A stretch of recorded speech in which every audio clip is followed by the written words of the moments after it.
নত হলে যদি সম্পর্ক গভীর হয় তাহলে নত হও, কিন্তু প্রতিবার যদি তোমাকেই নত হতে হয় তাহলে থেমে যাও, কারণ ভালোবাসার স্থান বুকে, পায়ে নয়। আঘাত খুব হিসেব করে করা উচিত, ততটুকু করা উচিত নিজে যতটা সহ্য করা যায়, কেননা আঘাত ফিরে আসে, আজ নয় তো কাল। চারপাশ থেকে সবাই যখন আপনাকে একা বানিয়ে দেয়, তখন আপনার মা যদি বেঁচে থাকেন তাহলে বুঝবেন মা আপনার মন খারাপের কারণ না পেলেও আপনাকে ভালো রাখার চেষ্টা করবেন। পুরুষ মানুষ সব কিছুই হতে পারে, শুধুমাত্র পূর্ণ প্রেমিক হতে পারে না, কারণ পুরুষ মানুষের জীবন দায়িত্বের কাছে বন্দি আজীবন। পুরুষ মানুষ যদিও প্রেমিক হয় তাও ক্ষণিকের, কারণ চাহিদার আর যোগান মেলে না। যৌবনে দায়িত্বের কাছে সময় হারায়, আর শেষ বয়সে যৌবন থাকে না প্রেমিক হওয়ার সময় পেলেও। বেকার পুরুষ প্রেমিক হওয়ার সময় পেলেও প্রেম হারিয়ে যায় অনায়াসে, ভবিষ্যৎ অনিশ্চিত বলে, কারণ বেকার পুরুষকে কেউ জীবনসঙ্গী হিসেবে চায় না। বিবাহিত পুরুষ প্রেমিক হতে চাইলেও সংসার নামক দায়িত্ব মস্তিষ্কে সারাক্ষণ বুক পকেটে গোলাপ দিয়ে সুবাস ছড়াতে কাটার আঘাত বুকে বিঁধে আহত হয় হৃদয়ে, আর প্রেমিক হয়ে ওঠা হয় না। পুরুষ মানুষের মাথায় প্রেমিক হওয়ার সমীকরণ মানে সংসারের সকল সুখ, আর সেই সমীকরণটা সংসারের সকলে বুঝে উঠতে পারে না।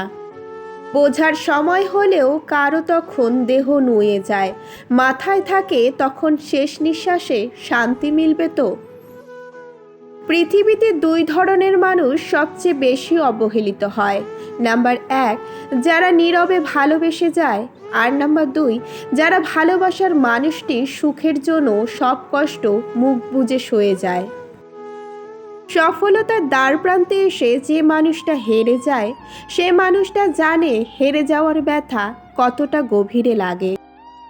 যতক্ষণ নিজের নামের সাথে অন্যের স্বার্থ জড়িত, মানুষ ততক্ষণই আমায় মনে রাখবে, আর স্বার্থ ফুরোতেই আমি নামের মানুষটি তাদের কাছে পুরোপুরি অচেনা। আমাদের সমাজের নিয়মের শিকল চড়া দামে বেঁধে দেয় যারা, নিজ ক্ষেত্রে আঁচ আসলে সে নিয়ম একদিন ভেঙে দেয় তারা। আপনার আর আমার মাঝে অবস্থানের দূরত্বটা কম হলেও ধীরে ধীরে কখন যে মনের দূরত্বটা এক পৃথিবীর সমান হয়ে উঠেছে তা বুঝতেই অনেকটা সময় লেগে গেল।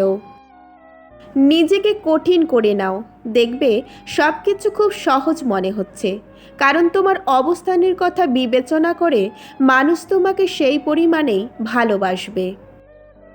ভালোবাসায় যদি ভালো থাকা কেড়ে নিয়ে রোজ রাতে ভেজায় চোখ, তাহলে এমন ভালোবাসা কখনো কারো না হোক। ভালোবাসা সবার জন্য হলেও সবাই সেটা পায় না। কেউ কেউ ভালোবাসবে বলে কাছে টেনে নিয়ে ভালোবাসার বদলে ভালো থাকা কেড়ে নেয়। এক ফোঁটা শিশিরেও বন্যা হতে পারে যদি গর্তটা হয় পিঁপড়ের। নিজে সৎ থাকুন, অন্তত দিন শেষে আপনি সৎ ছিলেন এটা ভেবে শান্তি পাবেন, কারণ অসৎ মানুষের শেষটা সুন্দর হয় না। অন্যের জন্য নিজের মস্তিষ্কের ক্ষতি করা বন্ধ করে দিন। ব্যস্ত হয়ে যান নিজেকে নিয়ে, নিজেকে সময় দিন। যেখানে কষ্ট পাবেন সেখানে দ্বিতীয়বার যাবেন না। সত্যিকারের ভালোবাসা কখনো বদলায় না, না সময়ের সাথে না বাস্তবতার সাথে।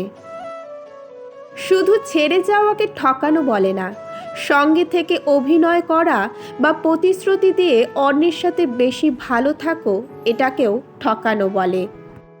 তাই বলি, দিনের পর দিন না ঠকিয়ে ছেড়ে দাও আমাকে, সময়ের সঙ্গে সঙ্গে মায়া একদিন ঠিকই কেটে যাবে। চরিত্রবান পুরুষের কাছে তার কালো স্ত্রীটাও পৃথিবীর সবচেয়ে সুন্দর নারী। স্বার্থ শেষে বদলে যাওয়া মানুষগুলোকে অনেক ধন্যবাদ জানাই, কারণ তোমরা না থাকলে কি করে মানুষ চিনতে হয় শিখতাম না। প্রতিনিয়ত আমরা যেই মানুষগুলোর জন্য কষ্ট পাই, কান্না করি, নিজেকে অযত্নে অবহেলায় ফেলে রাখি, অথচ সেই মানুষগুলো আমাদের ভুল করেও মনে করে না, কিন্তু সেই মানুষগুলোর জন্য আমরা নিঃশ্বাস বন্ধ করে যাওয়ার মতো কষ্ট পাই। সবার সব কিছু বোঝার দরকার নেই। নানান ধরনের খেলা পৃথিবীতে চলে।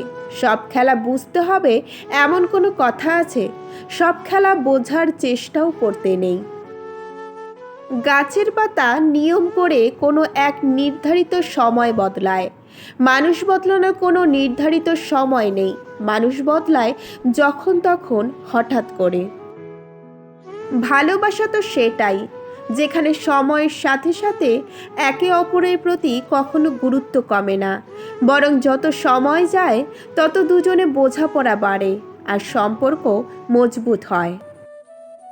সম্মান করলে মানুষ কখনো ছোট হয় না, আর ছোট মনের পরিচয় দিলে মানুষ কখনো বড় হয় না। আমার আজকের ভিডিওটি যদি আপনাদের ভালো লেগে থাকে, অবশ্যই চ্যানেলটিকে লাইক, শেয়ার, কমেন্ট আর সাবস্ক্রাইব করে দেবেন, আর পাশে থাকা বেল আইকনটিতে অবশ্যই ক্লিক করে দেবেন। আমার ভিডিওগুলি দেখার জন্য সকলকে অসংখ্য অসংখ্য ধন্যবাদ।